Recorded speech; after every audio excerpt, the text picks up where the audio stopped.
Hey guys, so when deciding on a topic for my informative speech, I decided to talk about something that I thought we could all relate to, especially as we're going through school. So I chose to talk about the positive and negative effects that stress can have on our bodies, especially us as college students. So, what is stress? MedicineNet.com defines stress as a physical, mental, or emotional factor that causes bodily or mental tension.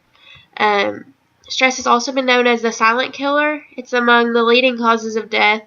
Stress is one of the most common causes of high blood pressure, anxiety attacks, heart diseases, and hair loss. Me personally, as a college student, trying to juggle everything from assignments, homework, studying, writing speeches like this one, and coping with test anxiety while trying to find time to check in to let my family know that I'm not dead, make time to eat, squeeze in a few hours of sleep, and maybe spend time with my friends. I know firsthand the effects that stress can have on the body and my mind. Stress can have an extremely negative impact on a person, both physically and mentally. Fortunately, there are some simple and effective ways that we can reduce stress from our lives, or at least help us cope with it a little bit. As a second-year college student and a first-year nursing student, I live 3 hours away from home, and I'm trying to maintain an off-campus job. It's been necessary to find time to manage my busy schedule and minimize stress to keep from going completely insane. Stress can be positive or negative, as I stated earlier. Positive stress can help to keep us alert and ready to react to danger, such as the adrenaline rush the body triggers to alert stressors if we or a loved one are in danger. That's to do with the sympathetic and parasympathetic nervous system. When a person is faced with constant struggles with no apparent breaks, the stress can become negative and have harmful effects on the body. This type of stress can cause the body to wear down quickly, leading to headaches, insomnia, high blood pressure, and upset stomach. Enough exposure to these type of physical conditions can be destructive to the person's overall health. Too much exposure to negative stress can lead to depression, obesity, panic disorder, stroke, and heart disease. With us going through college, stress among college students is almost inevitable. We're away from home. We are forced to live with strangers if we live in the dorm. We're running on limited sleep, and we have irregular sleep habits. Unhealthy eating, as well as the constant pressure of maintaining grades and meeting deadlines. All of these factors cause college students to be prone to stress. It would be nearly impossible to eradicate stress completely from our life, but luckily there are some effective ways to cope with and manage this type of stress.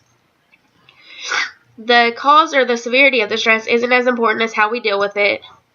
The important thing is to control the stress and not let it control you. There are some things you can do to help cope with your stress. For example, write things down.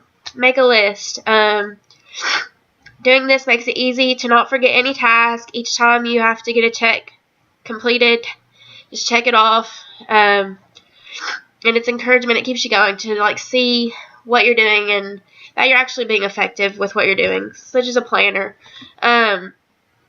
Second, control your environment. Are there things or people in your environment that are causing you to be stressed? Eliminate toxic people from your life and declutter your environment. You deserve peace. Take a mental health day if you need one.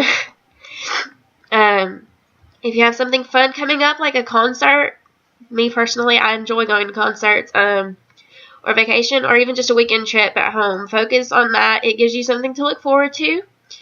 Instead of focusing on what's stressing you out, focus on that. Last but not least, do something that you love every day.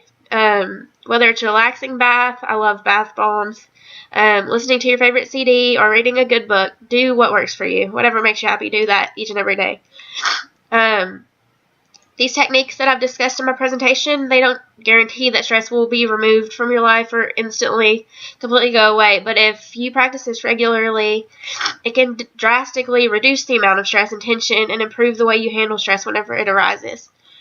To review, first of all, I define stress in medical or biological terms as being a physical, mental, or emotional factor that causes bodily or mental tension.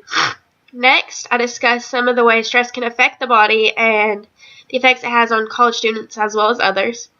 Finally, I shared some simple stress reduction techniques you can easily apply in your own life.